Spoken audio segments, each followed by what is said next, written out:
Eles eram olhos de cigana oblíqua e dissimulada.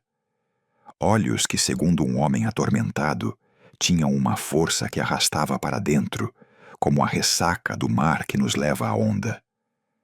Há 125 anos, o Brasil é refém de uma única pergunta. Uma pergunta que já destruiu amizades, iniciou debates acalorados e definiu o destino de uma das personagens mais fascinantes da literatura mundial. Ela o traiu com seu melhor amigo? Ou foi ele, cego pelo ciúme, que a condenou com base em delírios e fantasmas? A história que vamos desvendar hoje não é apenas um romance. É a cena de um crime passional talvez, ou, o que é ainda mais assustador, um crime da imaginação, um assassinato de reputação cometido por um narrador que nos convida a ser cúmplices de sua própria loucura. Prepare-se, porque hoje vamos colocar Dom Casmurro no banco dos réus, e você será o júri. A pergunta não é apenas se Capitu traiu. A pergunta é: você pode confiar em um homem que se autodenomina Casmurro? Para entender a mente por trás dessa armadilha perfeita, precisamos conhecer seu criador, Joaquim Maria Machado de Assis, o bruxo do Cosme Velho. Nascido em uma família pobre, neto de escravos alforriados, Machado era um homem que o Brasil do século XIX não deveria permitir que vencesse. Gago, epilético, mulato em uma sociedade escravocrata, ele era a personificação da improbabilidade. E talvez por isso, ninguém entendeu a alma humana e as máscaras sociais como ele. Machado não escrevia com tinta, ele dissecava com um bisturi. Sua literatura é um espelho que ele aponta para a elite brasileira, revelando a hipocrisia, a vaidade e os abismos que se escondem sob a superfície polida dos bons costumes. Ele não confiava em heróis, não acreditava em verdades absolutas. E, acima de tudo, ele sabia que a memória é a mais criativa das ficcionistas. Em Dom Casmurro, publicado no auge de sua maturidade artística, Machado não nos entrega um livro.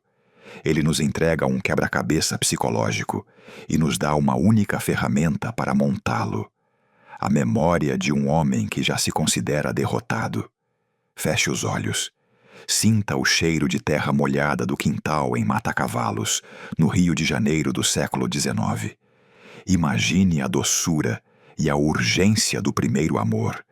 É aqui que nossa história começa, com Bento de Albuquerque Santiago, o Bentinho, e sua vizinha, Capitolina, a Capitu. Eles são crianças, depois adolescentes, vivendo um amor que parece predestinado, um sentimento que brota com a naturalidade das plantas no jardim. Eles conversam pelos muros, trocam juras secretas, criam um universo próprio, onde o futuro é uma certeza a dois. Mas há uma sombra sobre eles, uma promessa antiga, feita por Dona Glória, a mãe viúva e devota de Bentinho. Em um momento de desespero, ela prometeu a Deus que seu filho se tornaria padre. E no Brasil daquela época, uma promessa a Deus era um contrato inquebrável. O destino de Bentinho, portanto, não era o altar do casamento, mas o altar da igreja. Para o jovem apaixonado, era o fim do mundo. É aqui que percebemos a primeira grande diferença entre os dois. Bentinho é passivo, melancólico, conformado com seu destino trágico. Ele sofre, mas não age. Capitu, por outro lado, é a força da natureza. É ela quem o consola, quem arquiteta os planos, quem o ensina a dissimular os sentimentos para enganar os adultos. É Capitu quem tem a ideia de rezar pedindo a Deus que anule a promessa. Ela é a estrategista, a mente brilhante por trás da resistência. Bentinho é apenas o coração que sofre.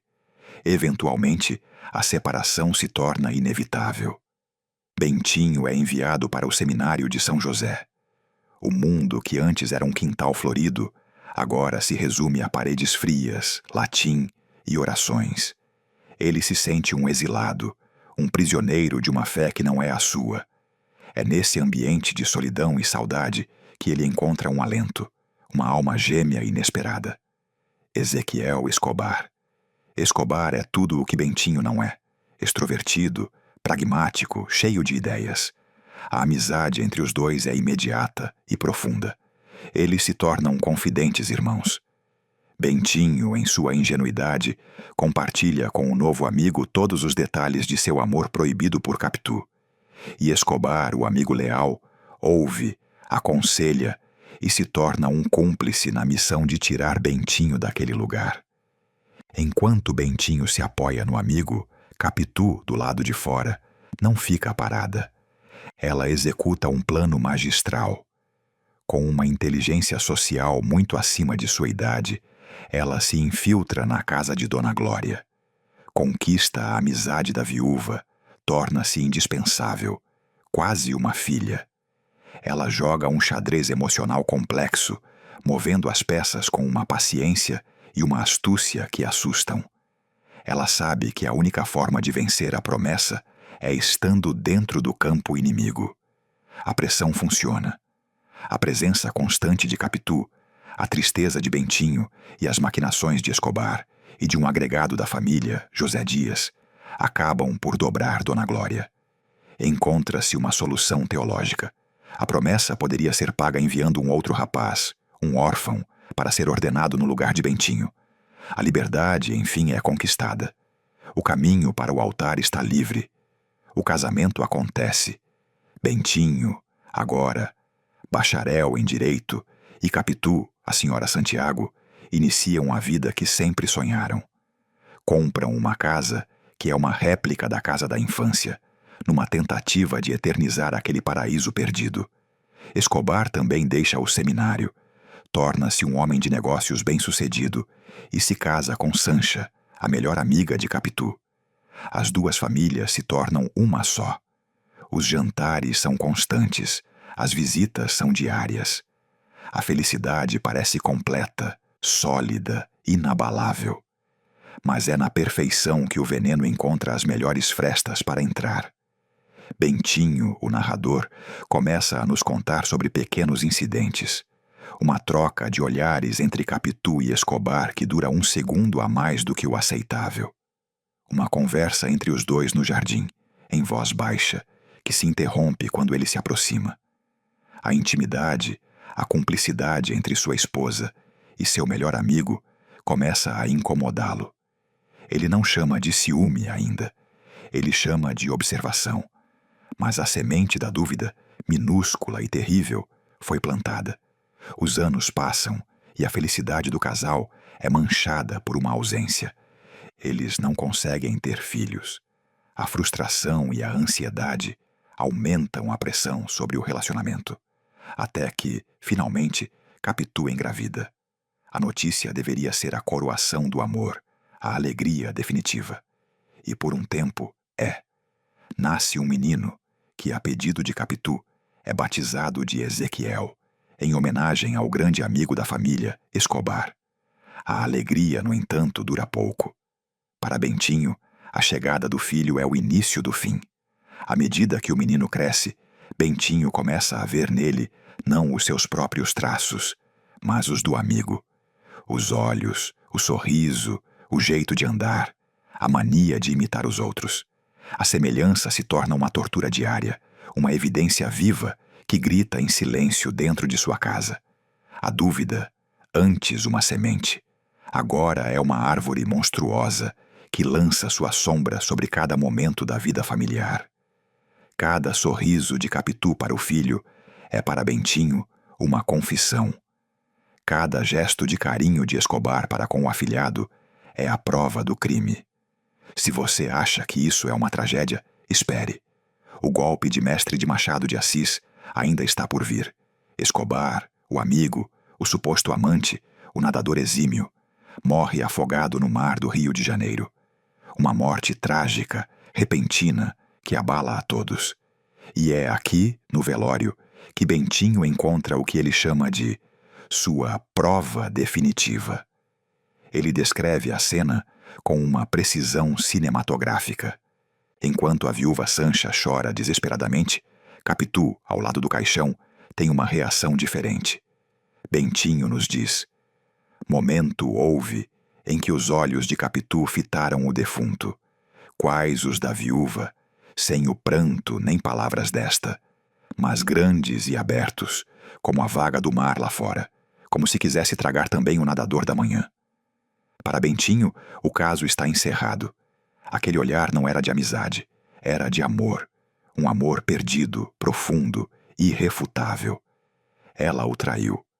Mas, e se não traiu? Vamos ser o advogado do diabo por um instante. Bentinho admite, em várias passagens, ser um homem extremamente ciumento.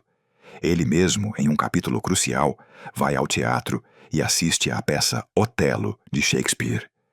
A história, como sabemos, é sobre um general que, envenenado pelas mentiras de um falso amigo, acredita na traição de sua esposa inocente e a mata. Seria Machado, o bruxo, nos dando uma piscadela? Seria ele nos dizendo: cuidado, meu caro leitor, você está ouvindo a versão de um Otelo brasileiro, um homem predisposto a acreditar no pior? E Capitu? Ela nunca confessa. Quando Bentinho, anos depois, finalmente a confronta, a reação dela é de choque, de incredulidade, de uma dignidade ofendida. A ambiguidade é total. A narrativa de Bentinho nos encurrala. Se acreditamos nele, condenamos uma mulher com base na interpretação de um olhar, na semelhança de uma criança e nos delírios de um marido ciumento. Se não acreditamos nele, temos que admitir que o herói de nossa história é, na verdade, um monstro. Um homem que, por pura paranoia, destruiu sua família, exilou sua esposa e rejeitou seu filho. O resultado é a ruína completa. Bentinho força a separação. Ele envia Capitu e o pequeno Ezequiel para um exílio na Suíça, sustentando-os financeiramente, mas efetivamente apagando-os de sua vida. É uma morte social, uma condenação ao esquecimento. Anos mais tarde, Ezequiel, já um jovem arqueólogo, volta ao Brasil para rever o pai. A semelhança com Escobar, segundo Bentinho, é ainda mais assustadora. A voz, os gestos, tudo nele é uma ressurreição do amigo morto. O encontro é frio, protocolar. Pouco tempo depois, Ezequiel morre de febre tifoide em uma viagem a Jerusalém. Bentinho encerra sua narrativa como começou, sozinho, amargurado, fechado em sua casa, tentando justificar a si mesmo e ao mundo a sua tragédia. Ele se tornou, finalmente, o Dom Casmurro do título, um homem azedo, recluso, que passou o resto da vida remoendo a mesma dúvida. Uma dúvida que ele, de forma genial e perversa, agora compartilha com todos nós. Porque essa história de 125 anos ainda nos fascina? Porque Dom Casmurro não é sobre o século XIX. É sobre agora. É sobre a era das narrativas. Vivemos em um mundo onde cada um constrói sua própria versão dos fatos, sua própria verdade, em posts, stories e timelines. Bentinho é o primeiro homem moderno. Ele não busca a verdade, ele busca a confirmação de suas crenças. Ele seleciona as memórias que servem à sua tese e descarta as que a contradizem. Ele é o algoritmo de sua própria bolha de realidade. O livro nos faz uma pergunta brutal. Até que ponto a nossa percepção da realidade é real? Quantas vezes em nossos próprios relacionamentos não criamos narrativas inteiras baseadas em um olhar, uma mensagem visualizada e não respondida, um silêncio? Dom Casmurro é um espelho assustador. Ele nos mostra que o maior abismo não está entre duas pessoas, mas entre o que acontece e o que contamos a nós mesmos que aconteceu. A tragédia de Bentinho é a tragédia de uma humanidade que prefere a certeza de uma mentira confortável à incerteza da verdade. No final, eu não posso te dar a resposta. Ninguém pode. E essa é a genialidade de Machado de Assis. A única forma de você ter uma chance de desvendar esse mistério é se tornando o investigador principal. É lendo cada palavra, cada vírgula e sentindo o peso de cada suspeita. Você pode encontrar o texto de graça na internet, é verdade. Mas a experiência de ler uma obra como esta merece mais. Se você quer ter essa obra-prima na sua estante, para consultar as passagens que eu citei, para sentir a textura da dúvida em suas mãos, eu recomendo fortemente uma edição física comentada. Editoras especializadas criaram edições que são verdadeiras investigações, com textos de apoio de psicanalistas, advogados e críticos que te ajudam a montar o quebra-cabeça. É a única forma que faz justiça ao texto original e à sua própria inteligência como leitor. Deixei alguns links para as melhores edições aqui na descrição. Leia, releia. E então, volte aqui nos comentários e me diga: para você, Capitu traiu ou não traiu?